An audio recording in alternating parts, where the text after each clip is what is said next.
Hello everyone.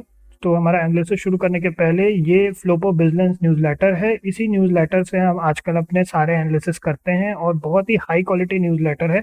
हमारे जो latest videos में जो आप डॉक्यूमेंटेशन देखते हैं वो यही लोग बनाते हैं। अगर आप लोग एफर्ट कर सकते हैं तो ज़रूर ले लीजिएगा, बहुत अच्छा न्यूज़लेटर है। इनके अपने कुछ अभी रिसेंट टाइम्स में जो हमारे पास इनकी तरफ से ये मेल पर आता है, बाय द वे इनके न्यूज़लेटर के जो डॉक्यूमेंट है ये इन्होंने बहुत अच्छा फाइनेंशियल कॉन्सेप्ट्स को एक्सप्लेन करने का डॉक्यूमेंट बना करके भेजा था। ये आपको अभी रिसेंट टाइम्स में हम एक्सप्लेन कर देंगे आगे चल करके। इससे आपको ना कोई भी कंपनी की profit and loss account, trading account, balance sheet या बोलना चाहिए पूरे फाइनेंशियल स्टेटमेंट्स को कैसे पढ़ना है, कॉन्सेप्ट्स को कैसे समझना है, वो आपको समझ में आएगा। कंपनी की हेल्थ समझ में आएगी उनको पढ़ करके, ठीक है। तो और भी चीजें ये लोग बताते हैं, रेड फ्लैग रिपोर्ट वगैरह रिलीज करते हैं। अगर आप लोग एफर्ट कर सकते हो जरूर ले लीजिएगा, ठीक है। चलिए तो फिर अपना एनालिसिस शुरू करते हैं।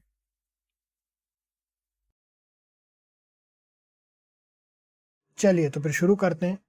तो फिर अभी अपन डिस्कस करने वाले हैं इंडिया पावर कॉरपोरेशन लिमिटेड को। तो इस स्टॉक ने अपनी लास्ट ट्रेडिंग सेशन में 19.88% की रैली की। करंट प्राइस चल रही है 20.5 रुपीज़ की, बुक वैल्यू चल रही है 10.4 रुपीज़ की।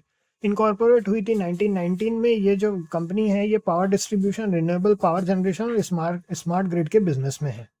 अभी अगर इनका अपन मैक्स चार्ट देखें तो अपने मैक्स से काफी नीचे आ चुका है, ऑलमोस्ट उससे 50% हो चुका है। मैक्स था 44.55 रुपीज का और अभी जो यहाँ पे चल रहा है वो चल रहा है जैसा अपन ने देखा 20 रुपीज 50 पैसा।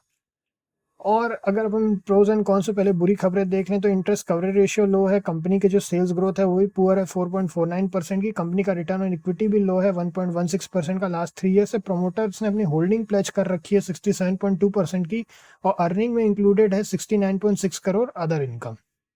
अब प्रोज में थोड़ा अच्छी चीजें देखें तो डिविडेंड अच्छा पे आउट चल रहा है इनका, वो है 28.1% का।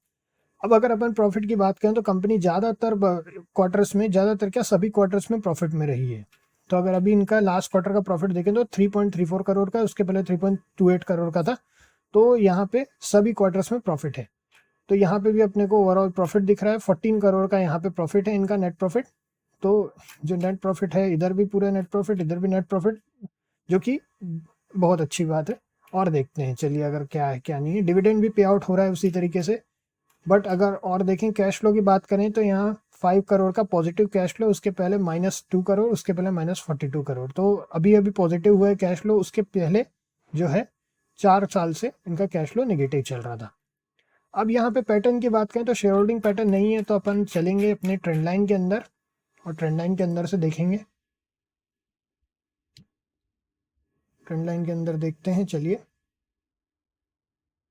इसमें फॉर सम रीज़न नहीं दिखा रहा है, कोई बात नहीं। DPSC limited,